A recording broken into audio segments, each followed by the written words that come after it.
Thank you, everybody, both virtually and in person, for joining us this evening for the meeting on the 3 intersections on Highway 53. My name is Pippi Mayfield. I am the Public Engagement and Communications Director for MnDOT out of the Duluth office. Everybody was muted up on their entry. We ask that you stay muted throughout just so that it cuts down on background noise. And I will let you know if you are in the room, the microphones are very touchy so we can hear every movement and whisper that you guys make, just so you're aware. We are recording this meeting so that anybody who couldn't be here this evening, it'll be posted online and they can watch it at a later time. If you have any questions virtually, if you want to either hold them until the end or put them in the chat box, we'll read them at the end and get them answered. Otherwise, at the end, you can raise your hand or unmute and ask questions as well. I will go ahead and turn it over to Cody, I believe. You can do the introduction if you want. So I'm going to run through who's on our panel today. Alex, if you want to introduce yourself.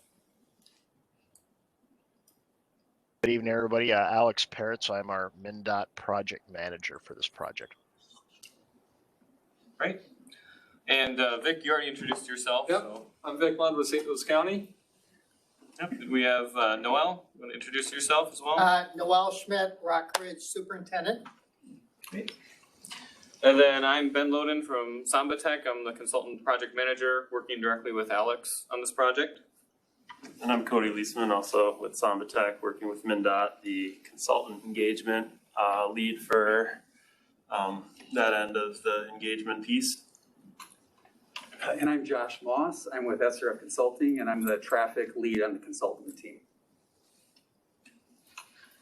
Great, so we're going to take. I'll introduce myself. Oh, yes. So, I'm Michael Collenbach, Assistant District Engineer for MnDOT out of the Duluth office, and I'm working along with Alex Peretz on the project as well. So. Sorry, Michael. No, that's right. So just walking through the agenda here, who's going to talk about what today? First, we're going to start with the presentation we've prepared, and then we're going to have more of a open, formal comment, question time to go back and forth, whether online or in person, a chance for you to tell us your concerns, raise any questions, and then we'll answer as best we can today. Then we'll end the online portion, the virtual portion, and kind of turn over to a breakout session where we have a chance to talk more informally in groups and also interact with the boards we have in the back. So walking through the agenda for the presentation, Alex will start with some basics and history about the project and how we got to where we are today. I'll cover some project goals that we have for what we're currently doing. Vic will talk about county projects that are related to this one.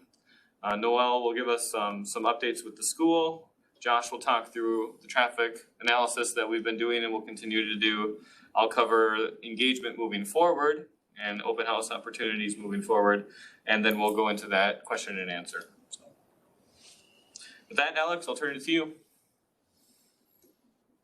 All right, thanks, Ben.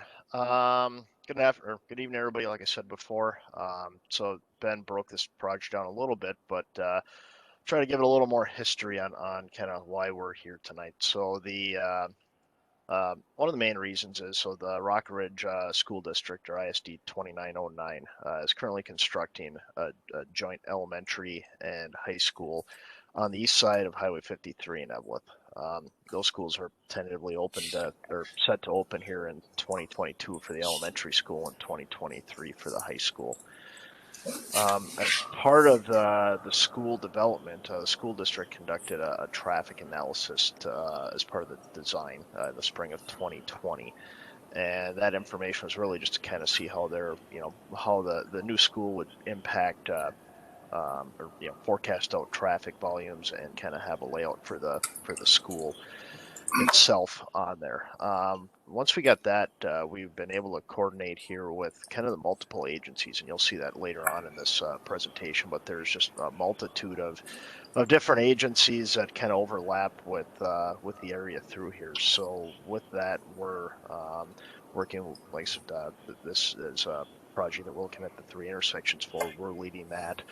St. Louis County also has some impact here with their roads obviously being part of kind of the network of roads here. We have the school district, the cities of Evelyn and Virginia are both intermixed in here, as well as working with the Saba Trail and other entities that are out there. So as part of this, like I said, the schools we're doing the consolidation effort and the new school effort on there. So once the school finished their traffic study, we started meeting last summer already on discussing kind of the impact of what the new school is going to have and what these new traffic volumes are going to have, and how that's going to relate to kind of the MnDOT system that we have, and also with the county and the city streets in there. So that was kind of with the new developments. We also knew that kind of we have our districts, MnDOT's district safety plan that goes through and ranks all the intersections and corridors throughout our district, so pretty much through all of northeast Minnesota, and the Progress Parkway and the Hattrick Avenue intersections are currently on our district safety plans, which indicate that there is either some crash history that's already been happening at those intersections, or high risks of crashes that could occur based off of kind of what the geometrics is and the crash volume or the traffic volumes are out there. So beyond the schools being built, we also have this this impact of hey, we already know that there's a couple intersections out here that are showing potential for safety impacts. So if you want to go to the next one, Cody. So just as we were talking here, so these are kind of the three intersections that we are looking at. So we have the Highway 53 Borgen Road intersection, the Progress Parkway or Park Avenue intersection. That's the signalized intersection there at Lundgren's, and then the Hattrick Avenue intersection with 53. So this map here shows kind of the two buildings over there would be where the new Rock Ridge schools are going to be currently being constructed at, and with those, like I said, their traffic pattern with that would be mostly coming out of the Progress Parkway area, but we know that there's going to be other impacts with that as well, with people possibly going out through on Borgen Road through one of the school roads, and also probably coming down the Industrial Park Boulevard Road and getting out to Hattrick Avenue. So we know this is going to have an impact on all three of these intersections with the school, and like I mentioned, that's just with the new forecast of traffic, let alone kind of the volumes and what we're seeing now for a safety side of it. So.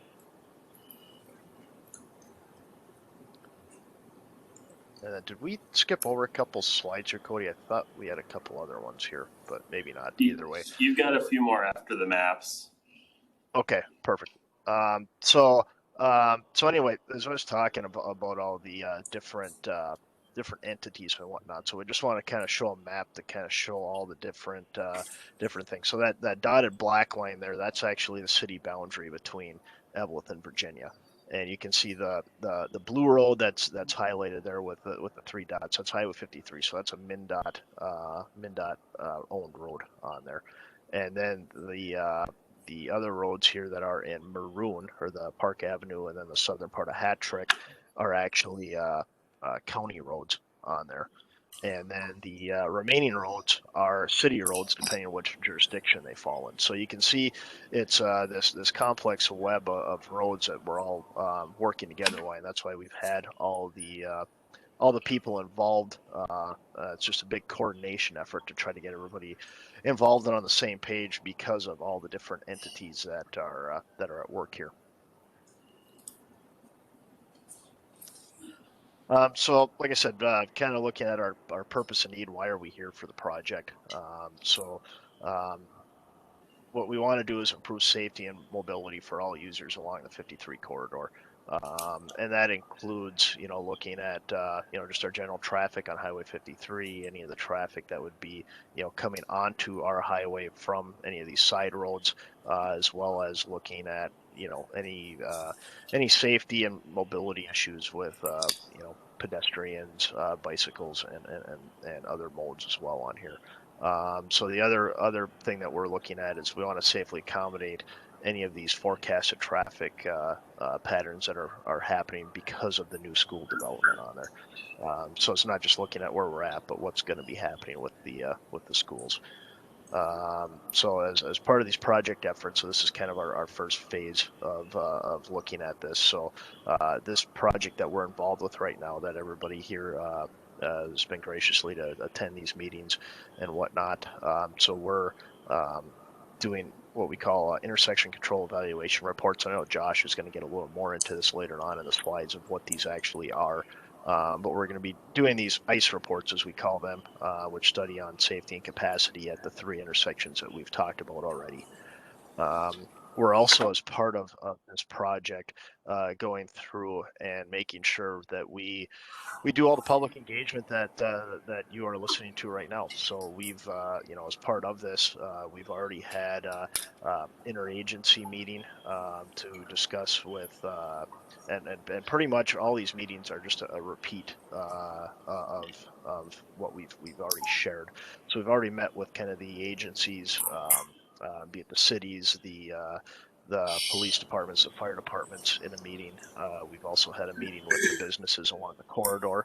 Both those occurred a couple weeks ago, and now this is kind of the third level of the meeting, and we're going to be continuing, and Ben will go through these stages a little farther on, but this is where our public engagement is. So as part of this, so we're doing the ICE reports to look at the safety and capacity, do the public engagement, and with all this is our goal is to develop final geometric layouts at these intersections. So based off of what we're seeing from a safety side, a capacity side, from the input of the public is looking at this and comparing that to what we have for our engineering needs through here, and developing what the layouts of the intersections are going to look like. With this, like I said, we're partnering with St. Louis County, and Vic will go into a little more on what they're going to be looking at doing as well, and also making sure we're staying up to date with the school and what they're doing with construction and other development activities back in that area. So project schedule, like I mentioned, we started kind of some initial coordination meetings between us, the county, the cities, the school, and other stakeholders back in spring summer of 2020 on there. A lot of that was just to kind of get an understanding of what the school was doing and just figure out where do we start in this whole process, because it was all these different roads that we had, and who does what, how are we going to figure out where everything goes. So that, like I said, this is just a piece of that puzzle, is just by looking at these intersections. There is more that, like I said, the county is working on, and Vic will go into that more, but it's just a piece of it. Additionally, so we didn't have a project program because of so we program out 4 or 5 years out, and that's just our when we start scoping projects.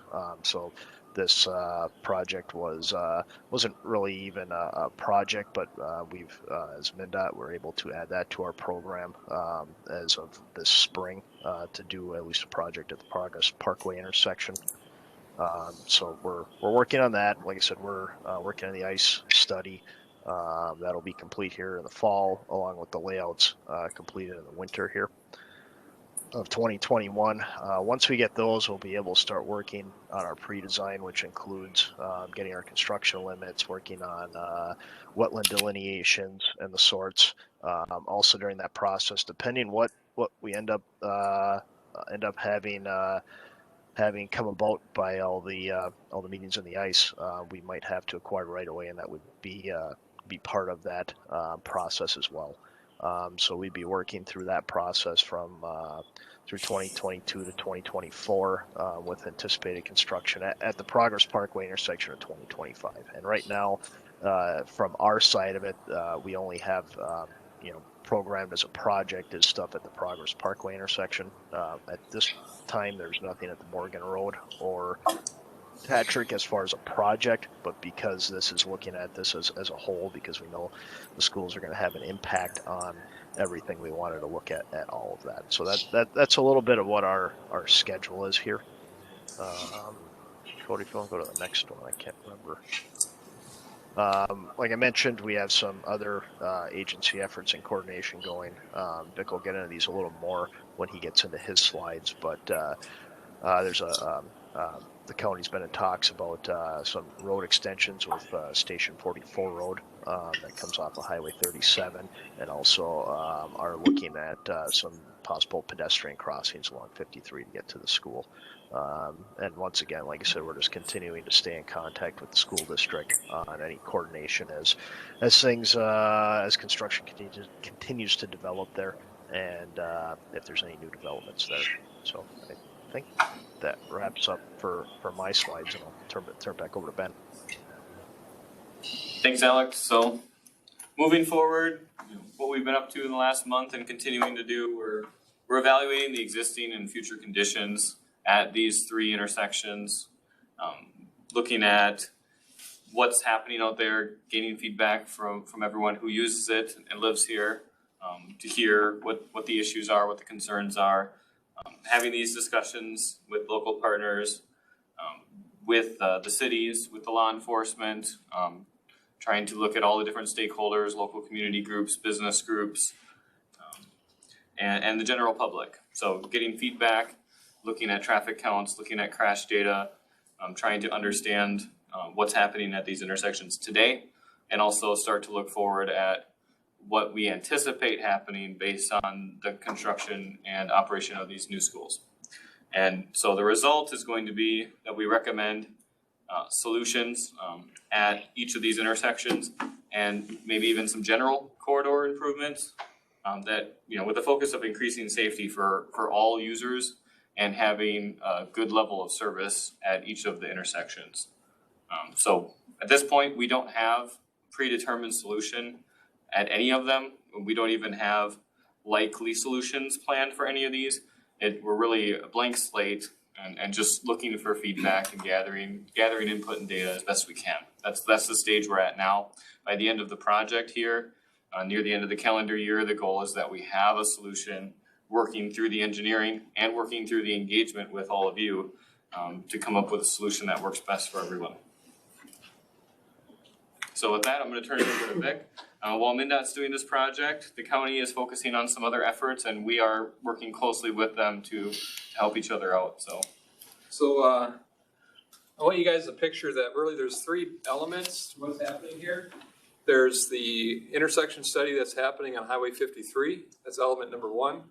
Element number 2 is a pedestrian study that St. Louis County is working and initiating. That'll be this fall. And then element number 3 is a potential extension of Progress Parkway down to Trunk Highway 37. So the pedestrian study and the extension of Progress Parkway are both being led by the county. For the pedestrian study, we are going to have, it's going to be broken up into 2 phases. Phase 1 is going to be a community survey. So we kind of apologize for the dual tracks here, but there's the survey from this intersection study, but then there's going to be a survey from the pedestrian study that's going to be coming out as well, probably in a couple months from now. But based upon that survey and kind of groundwork to see what feedback we get, that will tell us if we want to move into phase 2, if there's enough interest to move into a phase 2 on the pedestrian study to actually start coming up with alignments of getting pedestrians to the new school campus. Because right now there really isn't a very good route from a pedestrian standpoint to get from Eveleth Urban Center, so the west side of 53, to get over to the school campus. There really isn't anything formalized or established for pedestrians or bicyclists. And so again, we're going to do the initial phase 1 outreach to see if there's enough interest, and if there is, we're going to move into that phase 2 and actually start developing some concepts. That'll happen through this fall, hopefully with a report sometime this winter. The Progress Parkway extension, so of course the school is coming in or being constructed along Progress Parkway. And but one of the thoughts was to alleviate any potential congestion or capacity issues of actually making a connection of Progress Parkway down to Trunk Highway 37. And so right now, if you're familiar with Station 44 Road, you can go up to the Mesaba Trail, has their office there. There's also a church off from Station 44. But the idea is that there'd be a connection down to that Station 44 down onto Highway 37. There's already turn lanes on Trunk Highway 37, so there's a left turn lane and a right turn lane already for Station 44. So that would actually be set up quite well. So it'd just be a question of actually constructing that alignment. I do want to caution that the Progress Parkway extension, it's still preliminary at this point. The county can't make any guarantees or commitments. It would be a county-led project with county funds secured from something. So right now we're looking at it. We're going through the motions. We actually started coming up with some alternative alignment concepts. Where does it go? I don't know. Does it come to fruition? If it does, when does it happen? I don't know. But we're similar to MnDOT in that we typically plan out 4, 5, 6 years for road construction projects. And a project like Progress Parkway really would be at least a solid 5-year commitment in preparation because of right-of-way acquisitions, environmental documentation, permitting, design of the plan itself. So that would be quite an undertaking to actually make that come to fruition. But our intention right now is to walk on that path to see if we can actually build that. So really, ultimately, at the end of the day, if Progress Parkway happens, you would have, of course, the Evelyn side on Urban Center and the west side of 53, but then you would actually have almost like a frontage road of sorts on the east side of 53 for connecting up to the school and potential new development along New Progress Parkway could maybe end up coming online at some point too. So those are the two major things that the county's working on. We're trying to keep those minimal right now for the purpose of the study because we want to make sure the focus is on the intersections. That's our purpose for being here tonight. But you will be hearing from the county at some point as those other two projects as they move along. So thanks very much. Thanks, Vic. All right, turning over to Noel to talk about any school updates. Absolutely. Thank you for coming tonight. We are the cause of all of this. The traffic has always been there. It's there. It's just going to downtown Virginia and it's going on the hill to Evelyn. It's just going to shift out to this intersection. To give you an idea about what's going to happen, we're going to have about up to 2,500 bodies up there. We're going to have probably 500 to 1,000 vehicles going in and out at various times during the day. We'll have approximately 23 buses. And one thing that's different, and that'll happen multiple times a day, including at night, because there'll be evening activities. But what'll be different is that where the schools currently are located, they're in the city, so there's multiple places for everybody to scatter. This is different because there's not as many inlets and outlets. So from our point of view, first of all, we want to work with the city of Evelyn. We want to work with the county. We want to work with the city of Virginia. So we don't want to be obstacles. The school board wants to figure this out with everyone else so that this works for as many people as possible. We want this to work for the business owners so they have access to their businesses so customers can get to where they need to go. We want this to work for other residents who are trying to go from point A to point B. And then, of course, we also want this intersection to be safe because this one is a little different because now we're spilling out into a 55-mile-an-hour speed limit area, whereas before now it's a in-town 30-mile-an-hour zone. So the elementary school will open in the fall of 2022, 1 year from now. Then the high school will open 2 years from now in the fall of 2023. And so that's when most of the traffic you'll see will be happening there. But we look forward to the study and we will work with anyone and do our best to answer any school-related questions that we can. Thank you.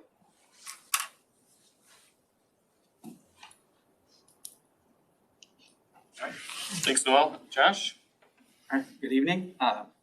So I'm going to discuss the traffic tasks that we're performing as part of this study. And first I want to give a quick overview of what those tasks are and why they're important to this project. And then there's a series of slides regarding safety. Traffic counts, we've already completed that. We've set equipment and we've processed counts. So when I refer to counts, we're looking at the three intersections, we're counting, passenger vehicles, trucks, pedestrians, bicycles, all modes of traffic. Then we're performing an origin and destination study, and this gets into, where are people going to and where they're coming from, and specifically to when you have schools that are relocating to a certain area. We want to understand what those pattern shifts are going to be. What roads were they on and what roads are they moving to? Develop traffic forecasts. And a big part of this is the school, but there's also other development opportunities in the area. And also there's just general background growth, on traffic on Highway 53. Traffic operations analysis, we start with our existing conditions, identify what are the current issues, in terms of traffic delay, queuing, and then we add in future forecasts. So we look out into the future and see how the current issues, what happens to them? Do they get worse? Are there any new issues? And then we develop potential improvements, and then we test those and see how they perform. And then the next big task, which I want to talk about in a little more detail, is safety. And that's been hit on a few times so far tonight, but the next 4 slides, I'm going to dive into that in a little more detail. And all this rolls up into a intersection control evaluation, ICE reports, and that was mentioned earlier. We're going to do one for each of the 3 intersections, and those mainly focus on safety and operations, but they also factor in other considerations such as impacts. Are we into right of way? What about access? Things like that. So we factor all that into the ICE reports, but they mainly really focus on safety and traffic operations. So with that, I'm going to jump to the next slide and discuss safety analysis. And historically, there's been kind of one approach. You look at what's happened. You look backwards, and so we've done that for a long time. But there's kind of a new approach now. And MnDOT completed a district safety plan back in 2016, and that's another way we're looking at this. And that safety plan identifies risk.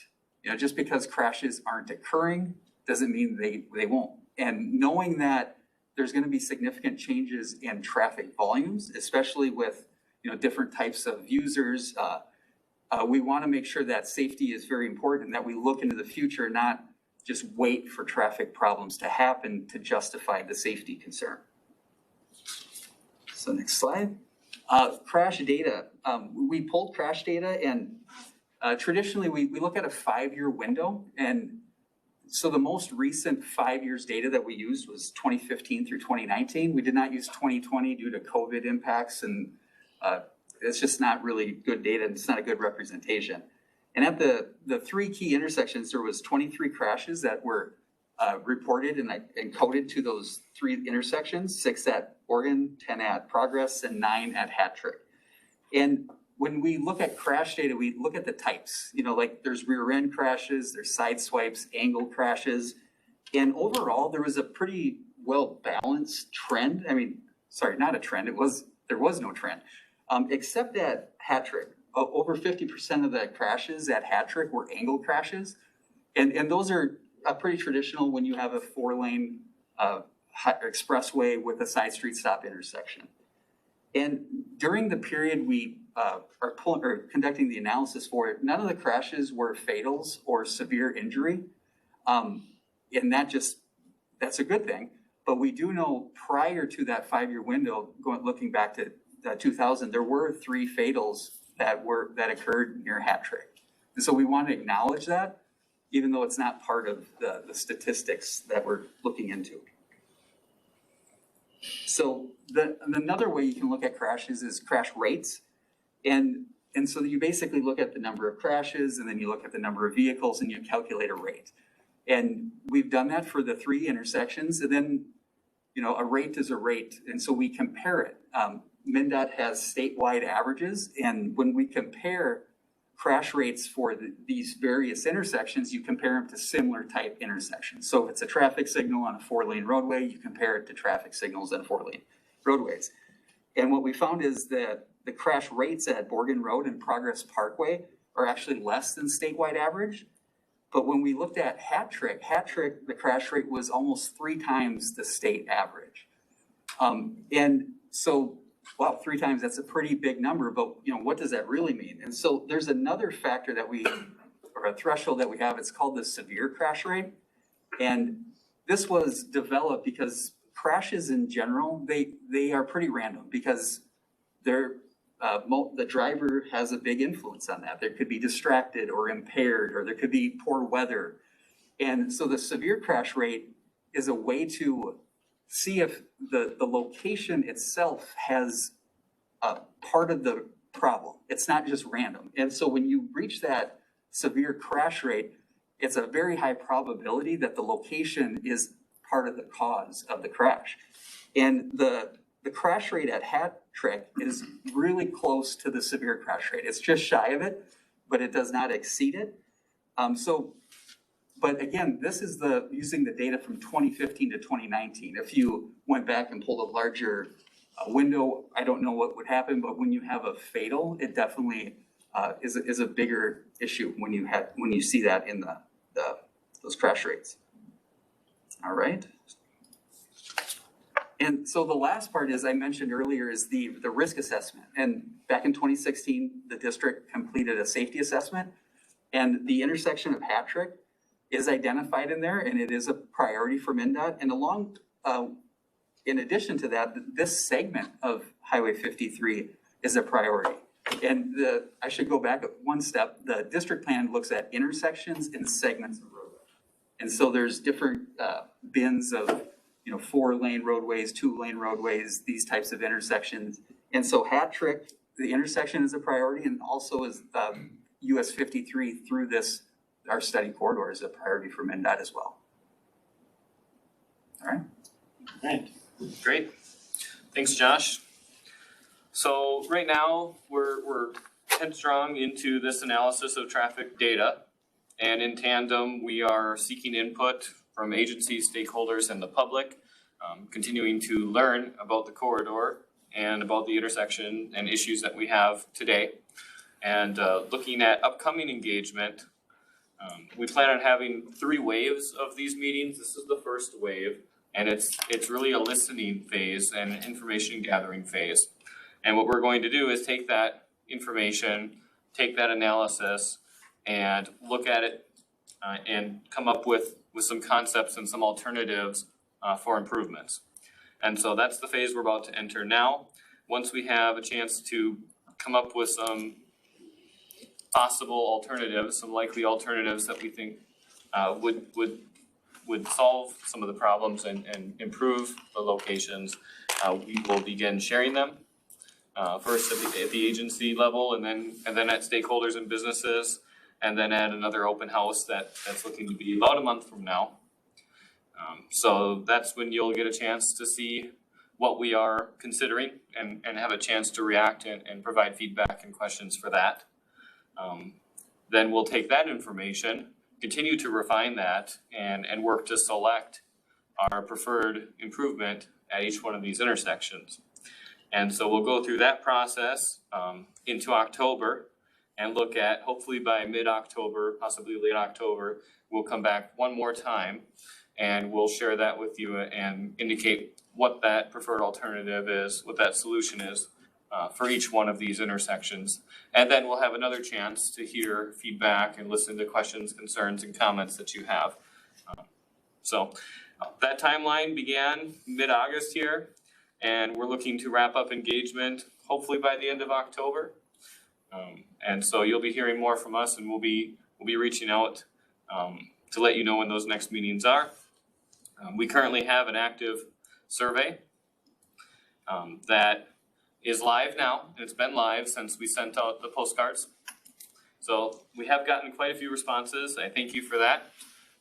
It will be live for another week or so. I think end of next week we're going to close it. Labor Day. Yep.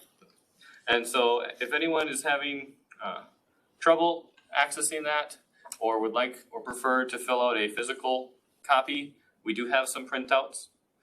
So we're happy if you want to fill that out now and give it to us, or take it home and mail it to us. I believe there's mailing instructions on there as well. And you can bring one to someone who maybe also has difficulty accessing the internet or otherwise that may want to fill out a physical copy. So we encourage you to do that along with the survey. We have the project website we encourage you to go to. That's where the survey is hosted. We're also looking at doing a couple of other events outside of this open house format, such as a pop-up event. And so any of those upcoming activities you'll find at the website as well. All right, so this ends the presentation phase, and now we really just want to hear comments, questions, and concerns. And I see a hand go up right away, so go ahead, sir. You good, Mike? We can hear you, so. Tony Jeffries, interested party and potential stakeholder. 3 quick things. What's the average daily traffic count at the Progress Park Avenue intersection? Any idea? In terms of daily, Yeah, I don't know off the top of my head. how about hourly or, what's the anticipated increase? With the school. Probably 3,000 cars, 3,000 passings a day or something sounds about reasonable. But we don't know what the baseline is yet? We're working on the baseline Okay. right now. Yep. Okay, then I just have 2 other quick comments. It seems pretty clear to me that in the corridor that we're looking at, that the velocities of speed are gonna be reduced regardless of what kind of corridor alignment or geometry there is. So the days of the 65 or 55 mile an hour stretch there might be waning and sunsetting. Regardless of what kind of control is put in ultimately at Morgan Road and or Patrick Avenue, be it signalized or realignment of geometry, et cetera, I'd invite everybody to, I know it's a 4-lane, but to at least consider kind of a dumbbell or barbell traffic circle at Park Avenue, Progress Parkway, to eliminate the need for any signalization there, but control the flow on a consistent basis. What's a dumbbell avenue? Well, if you have a traffic circle, it's just, roads going in 4 directions, but we got a 4-lane there. We got the northbound lane and the southbound lane, but then you have a connector in between, so it'd be effectively 2 circles connected by a, that part. Okay, thanks. Thank you for letting me say my comments. I have another engagement I have to get to. Thank you for your comments. Thank you. All right, if we have folk online that have a comment or question, you can raise your hand and we will try and get you in with the live attendees. Anyone else have a question or comment? Is there, Oh, I'm go ahead, Jan We do have Mikowski. one online that says, is there a short-term solution for Midway residents being able to access the only intersection with stoplights?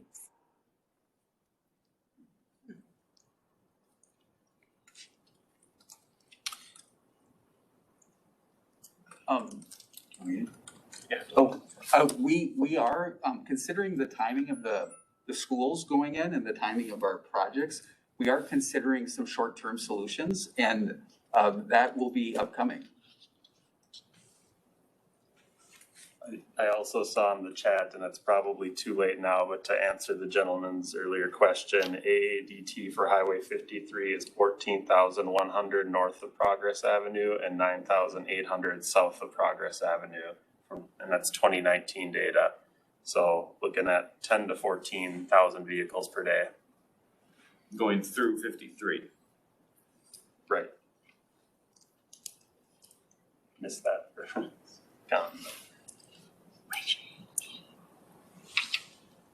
Yeah, sorry, go ahead. Go ahead, Delisle.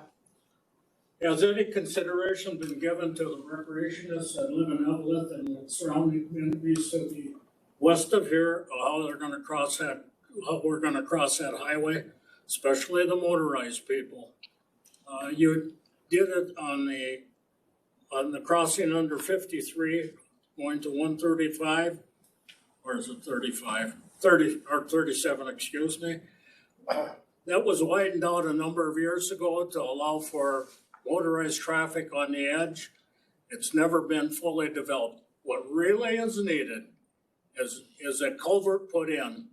And there are several locations there where there could be easily accommodated to get the traffic from Evelyn to recreationalists and those south. They've been crossing and the issue was kind of addressed just recently when you put the cables up just to the south of the 37 and Highway 53, which was a good thing. I mean, I have no problem with that. It needed to be taken care of, long overdue. But we need to have something so we can get across there in a safe manner. Yeah, I can start an answer to that. We are looking at all users. So when we say all users, we do mean, you know, the bicyclists, the pedestrians. We also mean ATVs, snowmobiles, anyone who's using the corridor, really. And so we do have them listed as stakeholders, and we are coordinating with those groups to hear their concerns, along with residents as well, to look at what that complete solution would entail. And so that is something that's being looked at in this study. It's also something that's being looked at in the county's potential pedestrian study as well. So in tandem with the county's efforts, I believe that will be looked at very closely, and that there will be some sort of solution that comes out of that.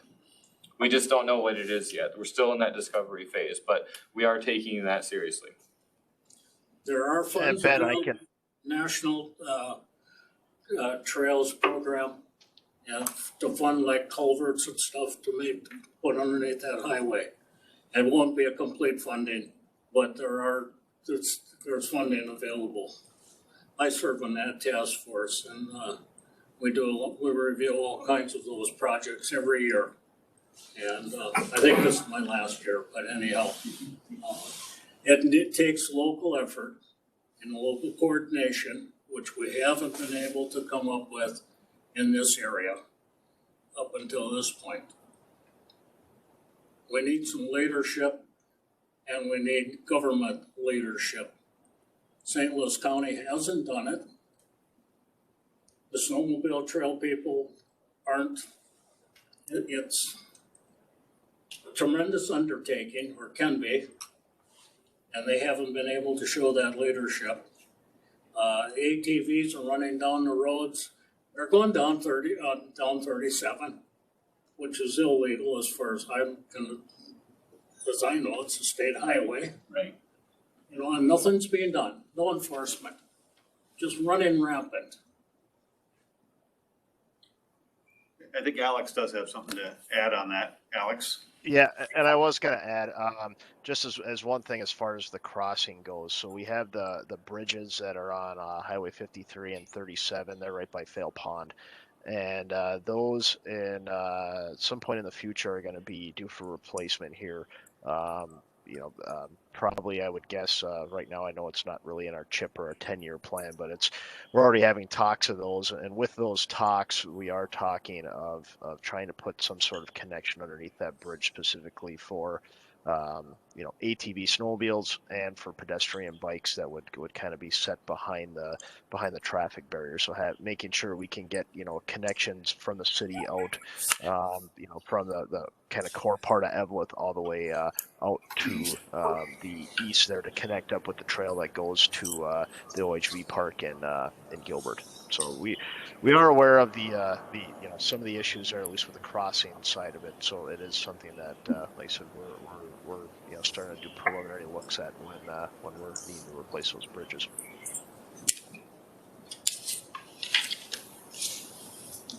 I'm Jan Mikowski. I live in Midway. And I know you talked about a temporary solution for the Borgen Road intersection, which that answered that question. But the other thought on that is if people come out of White Pine, they may decide to turn east on Borgen Road, which will bring them out to Highway 35 here, which already is not a real good intersection, but have you given any thought to what impact that may have? And then there's Anderson Drive and Borgen Road right in Midway, a very poor intersection. And it's a residential area, and it should also be looked at, I think.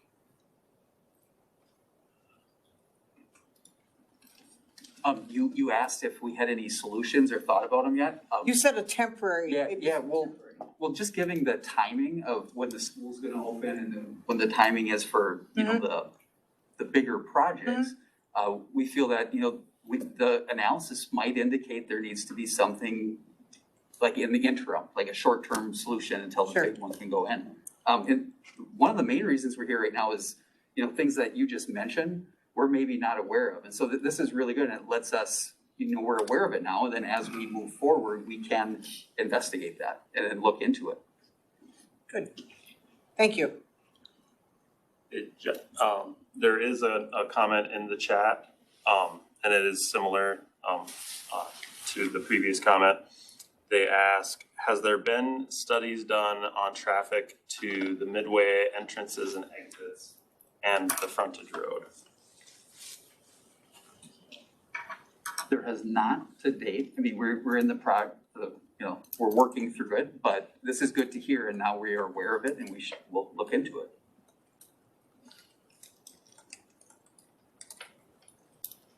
Go ahead. Yes, Patrick Arndt, Vale resident, and not to piggyback too much on the Midway residents, but I've heard through this discussion that, the whole entire 53 corridor, basically between Evelyn and Virginia, has been an area of concern for the DOT as far as the safety concern.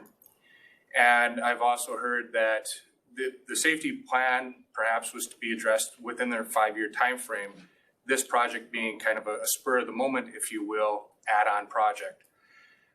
With that, wouldn't it be appropriate to study the entire 53 corridor at one point in time and look at the traffic flow issues throughout that whole entire area?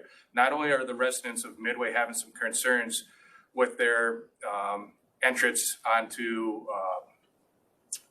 southbound 53 from Midway, but I also know of multiple multi-million-dollar projects, tax-generating multi-million-dollar projects just north of Midway that have been stopped because there is no southbound access on Highway 53. And these projects would bring substantial number of jobs to the area.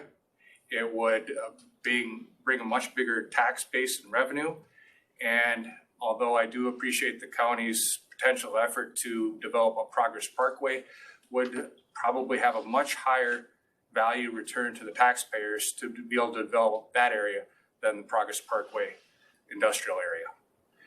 So I would just like to see perhaps some more consideration to look at the whole project area as a whole, instead of perhaps just putting on temporary Band-Aids on these other areas. We all know hindsight's 20/20, and look back and say, well, maybe I shouldn't have put in 2 or 3 controlled access points in here because now we need to have another access control point in Midway or just further south by the old Budget Host Motel. And maybe we can look at flow as a whole through that whole entire corridor. Great, thank you for your feedback.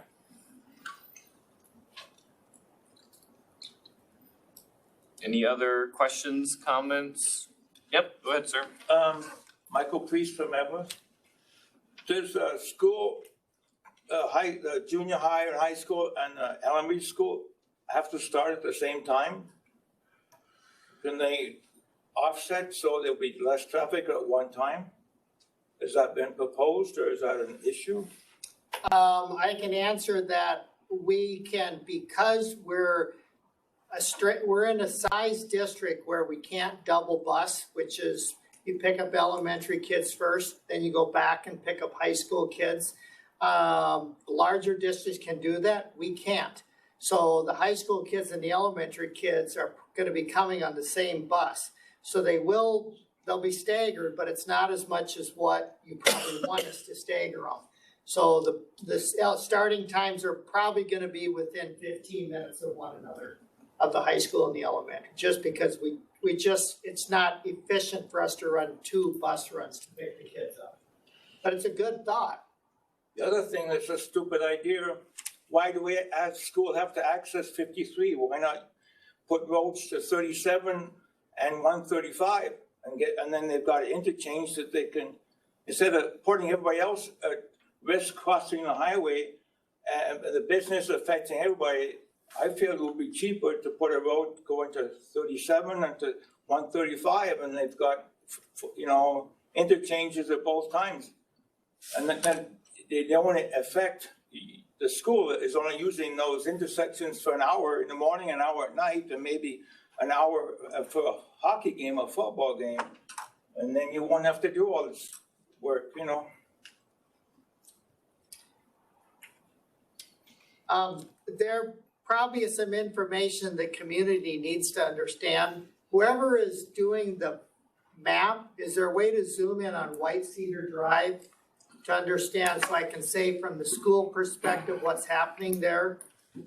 Okay, there you go. So what's happening is, can I go up to the screen? By all means. All right, this may help. So the high school is being built, and I'll describe it, so if you're not watching the screen, are the folks moving, can they see the screen? Yes, just not, Okay. and they should be able to see you. So if you look at where the hand is right now, that's where the high school is currently being built. And then the elementary school over here is gonna be built right where you see the hand, somewhere in that area. So White Cedar Drive, which is this road down here, that starts here and then it goes all the way up to there. Follow the hand, right in this area where the hand is gonna show up, right there. There's 2 baseball fields being built, and there are 2 softball fields, and there's also a maintenance shed that's there right now. But the big thing, there's a lot of the land that's taken up in 2 baseball and 2 softball fields. In the middle of that, right where the hand is, there's gonna be a parking lot. So we're gonna slightly redesign White Cedar Drive so you can't barrel through that parking lot. So, because that's where parking for the baseball and softball games are gonna take place.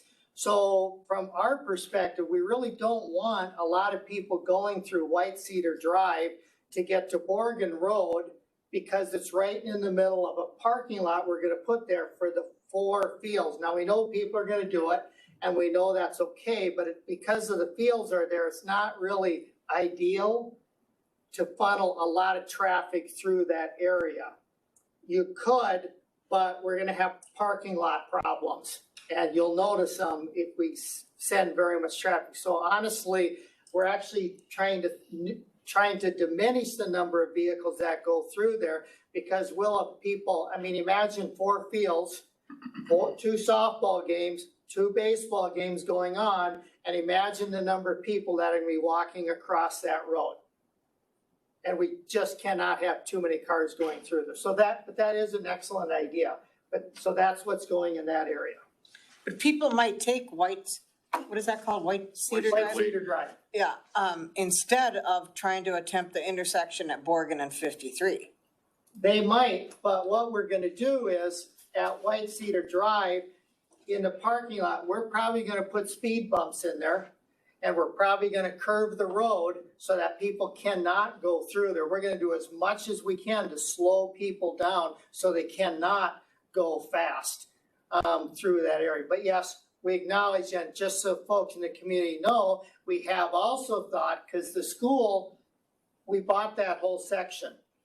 And so, do we really want cars going through there at all?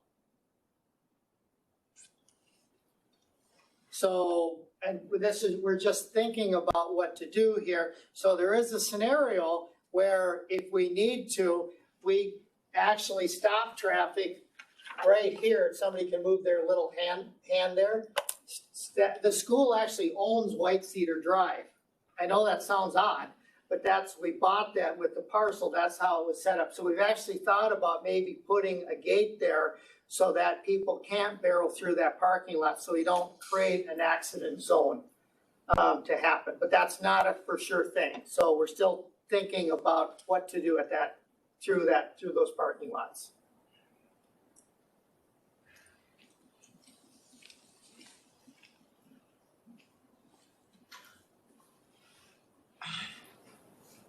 Do you have another situation in the state where we have this problem that's been rectified or corrected or worked out? You mean with like a new destination that generates a lot more traffic? Yeah, maybe like a shopping mall, but this, you got 3 intersections, it's just crazy, I just don't. It just seems, it's gonna get worse and worse, and you got school buses and kids, it doesn't seem like a logical solution to me you can't you got 3 intersections and you can't, like in Cotton, you've got a nice situation, solution has been around since 1970. I've seen it in Detroit on a main downtown street. I mean, and the new thing that they did by Target and stuff, I think that's really eliminated a lot of rear-end collisions and such, you know, because you've got a place to park and keep traffic flowing. But I don't see a solution to this myself. Yeah, and that's exactly the purpose of this project is look at this and forecast it and kind of look at it from all angles and start to figure out what solutions arise from that. And so that's something that our team does on a regular basis, and we should be able to come up with a solution that works. What's it cost to build a 2-lane highway road for a mile these days? $1 million? $2 million? Probably closer to 2 million, yeah. So you got $10 million to spend, I guess. That's not very much money. There was another. I was just gonna state, the gentleman brought up what we, from Michigan, affectionately referred to as the Michigan lefts. It's what you got down in Cotton. In the cities, I love them. A lot of them now are all 2-lane Michigan lefts and controlled access points. And especially on, we're talking traffic flows in the neighborhood of 60 to 70,000 cars a day. It sure helps make the flow work very well if you're trying to make a left-hand turn out onto a busy intersection. I would probably prefer to see some Michigan lefts versus fixed 4-angle or 4-directional lights. Even a roundabout or something, you know, I mean, they work great in Hibbing, Chisholm's got them, Yeah. Wisconsin's got them. You know, should have put one by the garbage dump here. Oh yeah, and those are all things that are on the table. There's nothing really off the table at this point, so. Both the RCI intersections, we call them, the reduced conflicts with the downstream lefts. And roundabouts are things that we are still considering. Yes? Roberta Pauline, elderly driver from Virginia. Is any consideration being given to the fact that traffic goes so fast down the corridor? I can be doing 60 miles an hour. I hope no law enforcement person is there. I can be doing 60 miles an hour and I'm by far the slowest driver on that road. And what concerns me sometimes, I was trying to turn onto a road, I don't know the name of it, but I was coming down from Virginia. I needed to make a left. There seemed to be no traffic, and all of a sudden there was a motorcyclist coming at me at 75 miles an hour. It was pedal to the metal, and I got through. No law enforcement here. I find it kind of scary. I don't often go into Midway, but there's this thing that people are driving, and I'm sure some of them are driving up to 80 miles an hour down the corridor. And with all these intersections, I just barrel on ahead with everybody else, but it gets kind of frightening. The road curves, there's ups and downs on it, and I find that to be something of a hazard. So I would like you to at least take a look at what's happening there now and ignore the traffic signs of speed limit because nobody's following them, including me. Thank you for your comment. When we spoke with law enforcement, they did bring up that as a concern as well, that speed reduction heading north of 37 is often ignored. And so they are also interested in potential traffic calming measures that we could introduce as part of this project. And so that is something that is on our list to investigate as well. Thank you. And that is the comment we've been getting a lot of too. We've had the survey live online, as you may know from the postcards, and a lot of people have mentioned exactly what you said, the visibility with the turning and the hills and the speeding were top comments that we've gotten so far. And many of those are from Minnesota too. I'd like to piggyback on this lovely lady's comments, especially the entrance into Midway on Vermilion. Because of the rate of traffic on southbound 53, I don't believe the turn lane is long enough to address or accommodate the speed on that highway. No, it isn't. Nor is the actual turn itself. It seems very narrow and oddly angled in my opinion, so I usually go the other way.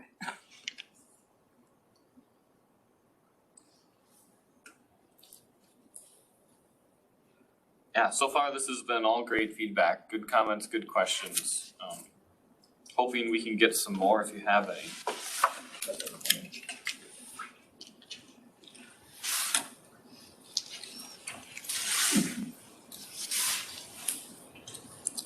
Anyone online have a chat or a question? Okay, go ahead, sir. I've got one for Dr. Schmidt here. You know, you take a look at the Alborn School, Olbrook, take a look at Northwoods, and they have long controlled driveways, single access points into their schools. Has the school looked at that and in a manner so that you might have longer lines on school property to get in and out through the lights, but to minimize the number of chances that people are going to use other access points in the school? Yes, that's actually a great question. We are a victim of geography. There is very little buildable land in this immediate area. Trust me, we had a whole group committee looking at this, and they looked at a whole bunch of different sites, narrowed it down, and this was the best of the worst. But it's a great site once it's done, but it has challenges. So everything you see was put where it is to avoid wetlands, to avoid white cedar stands, to avoid rock that I've learned is incredibly expensive to blow up. And it's a rock ledge. It is a serious rock ledge all the way through there. So we couldn't put the school further back to put a longer entrance into it. Like Northwoods, Sure. They have a long entrance going into it. Right. We literally couldn't. Is that kind of? I'm thinking more or less lines of, you're talking about shut down white cedar or trying to minimize white cedar. What about either shutting down white cedar totally and no exit or entrance to the school coming off from Progress Parkway, or allowing all the traffic flow to go through white cedar somehow and have a controlled stop at Origin Road and shut down Progress Parkway? And only have one way that students can get in and out of the school. And based upon where the athletic fields are, we cannot move those athletic fields. There is no other place the athletic fields could have gone than where they are. I heard the word shoehorn from the engineers 100 times during the whole process. So, and if we're having buses, the best one from only a school's perspective for safe entrance and exit, it's where the lights are down by that slumberland. Right. That's where we would really like to funnel most of our traffic to go in and out. And I think the bus drivers also, they want to go through a place where there's a light because that's a controlled intersection for them. We don't want our buses turning left onto a highway, crossing lanes to do that. That's a disaster for us. And the bus drivers don't like doing it, but Correct, but doesn't it become an easier decision, an easier conversation to have with DOT if the school district was to say, yeah, we're gonna shut down White Cedar Drive, we're gonna rip it up, we're gonna pull it out, and there is no way for students to get out through that way, the only access is through Progress Parkway, and now we're looking at perhaps one change to a controlled intersection instead of possibly three.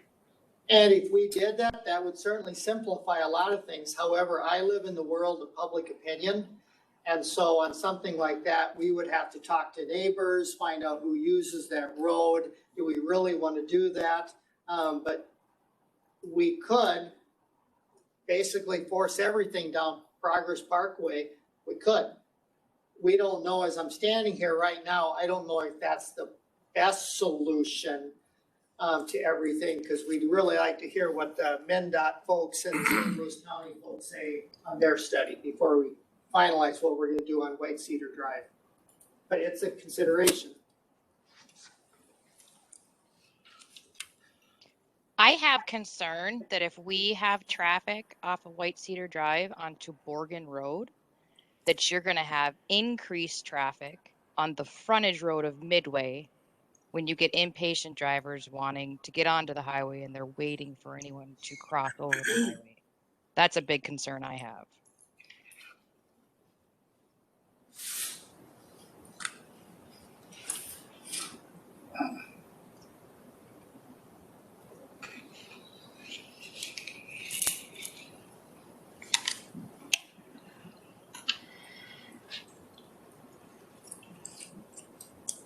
So I have another comment in the chat. It's a very short comment saying, please include ATV routes and traffic in your studies.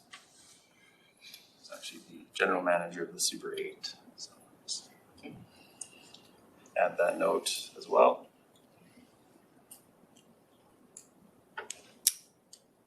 Go ahead, sir. Mark Smith, I live in Midway. We were talking, I just listened to everybody talk about the intersection coming in off of Borgen Road, Midway Road and Highway 53. Regardless of what happens, I go in and out of that road every day. And you need to have a better controlled intersection at that particular site. Opening week and fishing season, traffic, summertime, you have a tough time getting in or getting out. And in the wintertime, when you get a lot of snow buildup in the medians, if you're crossing over 53 heading south, sometimes you can't see the traffic heading south because the snowbanks are so high. So you need to, at least for a safety factor, take a look at Borgen Road intersection.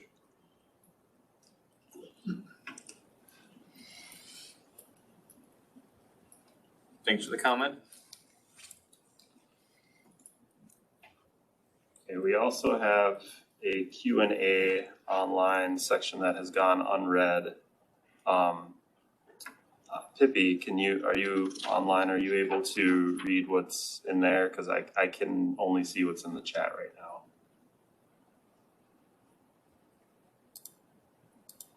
Oh, maybe I can pull up the Q&A. There's two questions in the Q&A. One is there any chance of reinstating the acceleration lane at the Cuyuna Drive exit? It was a huge mistake to eliminate it in the last project. Comment?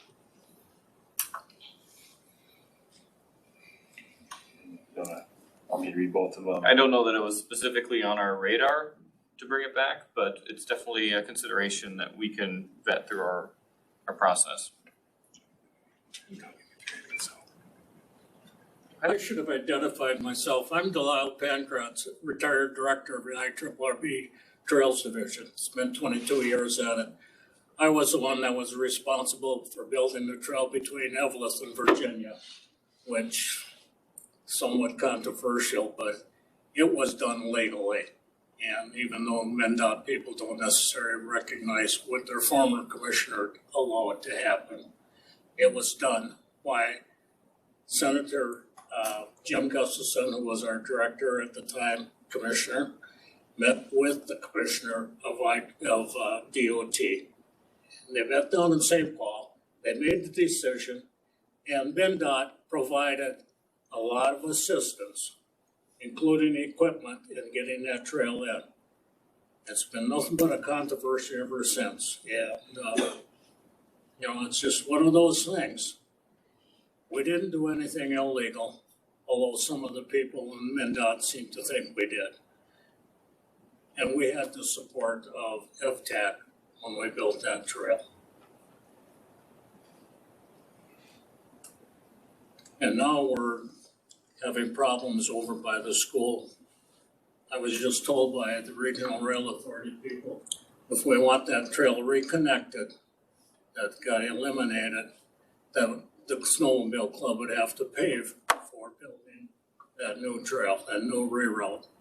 There was $6.5 million of bonding money spent to replace existing trails.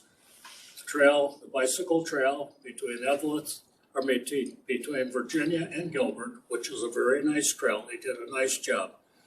But the motorized trail between Virginia and Evelyn is terrible. It's the poorest design trail that I've seen. and that was the Regional Rail Authority under their auspices and guidance, $6.5 million. And now the club has been told they gotta do it themselves if they wanna do the reroute. I don't think it'll happen.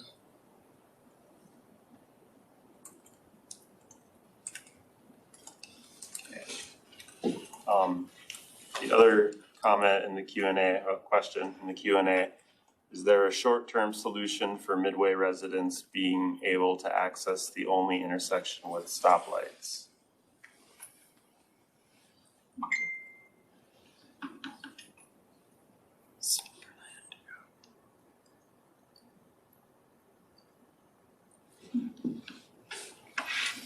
So,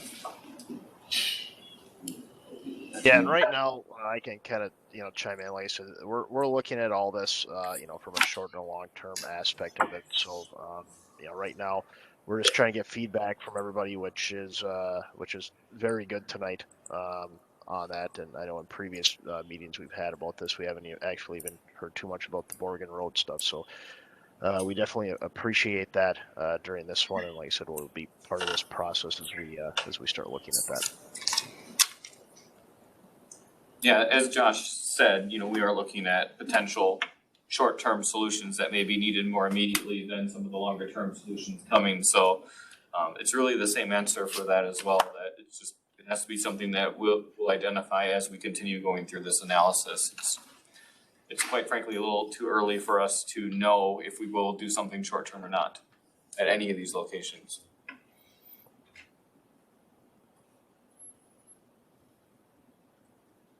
There's a follow-up comment in the chat. Please no stoplights.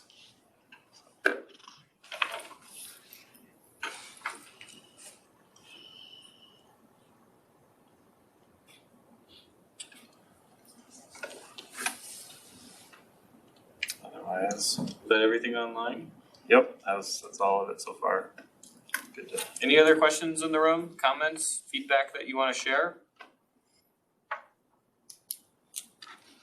Go ahead. So you had mentioned there's no 2020 data for the crashes at the 3 intersections, or it wasn't part of that data you gave us. You have the crash data? There's data available in 2020. What is it? Like how many crashes were there? We didn't use it because of the traffic volumes were all off due to COVID and travel patterns. It's not a good representation of what was happening. We have it and we can look at it. But you don't know offhand how many crashes? I do not know. But it's something we have though.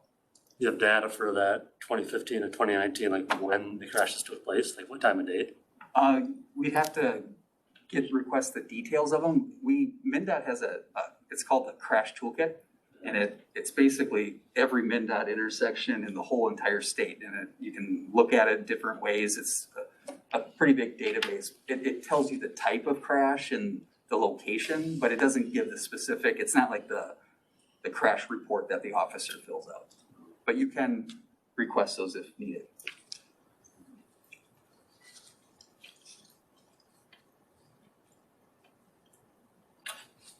Thank you. Other questions online?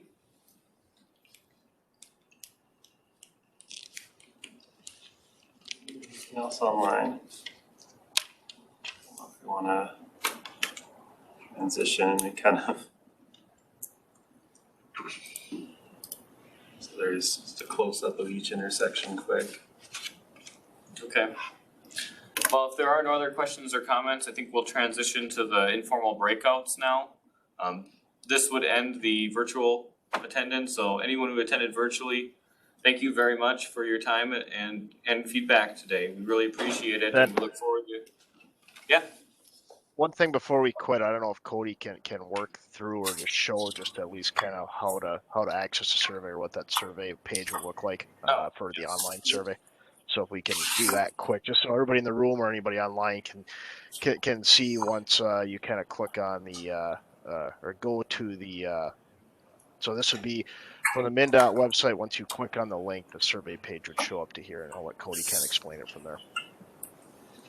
Yep. So that MnDOT link that everyone either got in their postcards or You can see on their website, that has a link to the survey and the map. And so actually this is a really good opportunity if you are online, if you want to leave a comment on a comment map. We have 3 printed maps here in person, but you can also just follow these instructions on the top. It's the first thing on the screen.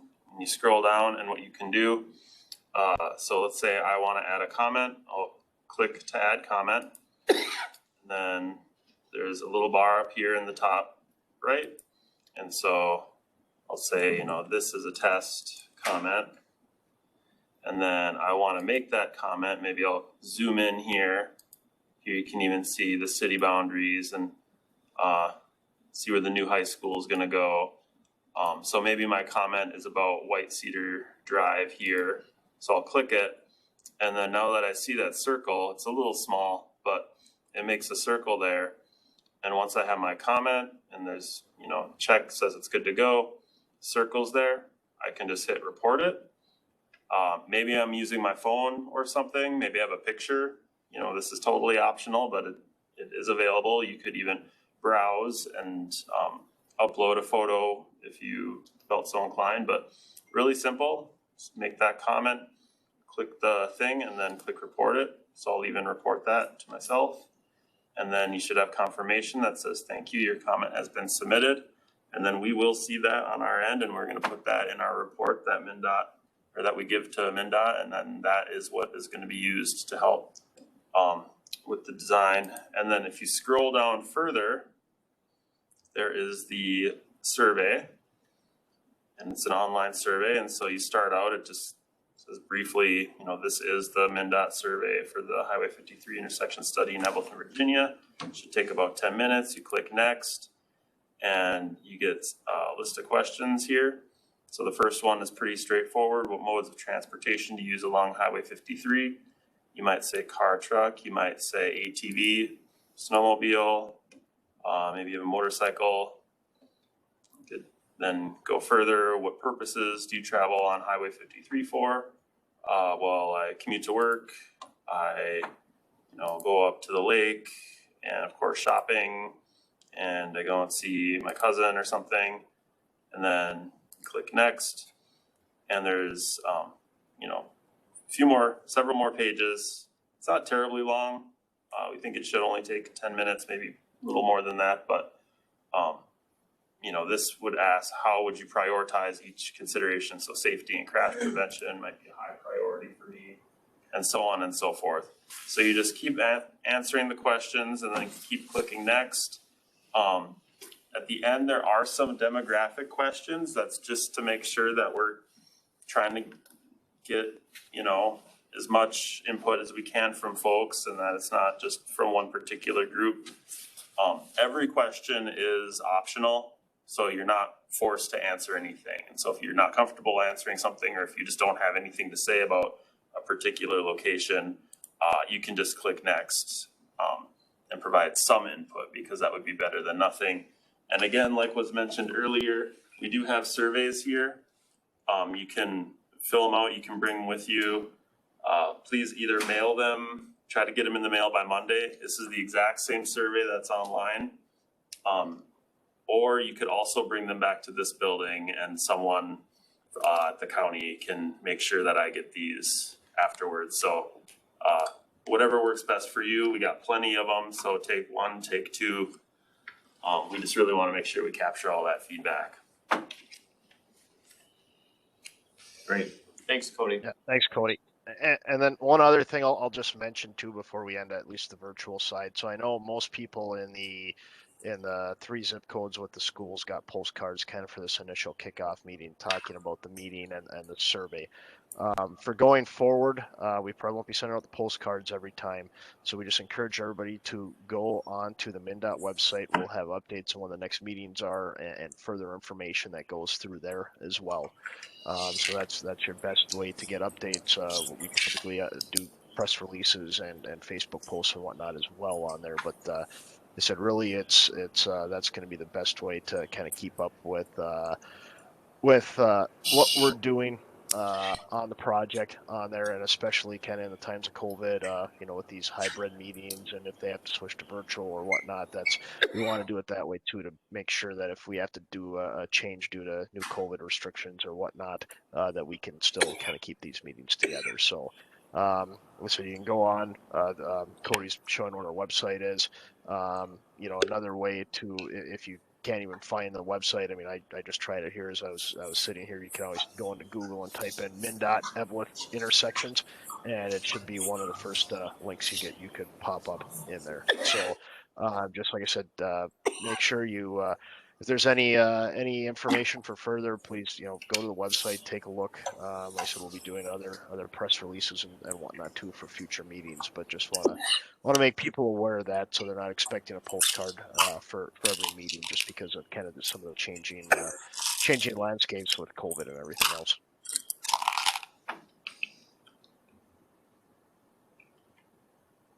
Great, thank you, Alex. Yeah, thanks, everybody. Yeah, anyone have any last comments on the panel before we adjourn virtually? Thank you everyone for attending. Now, the rest of you in the room,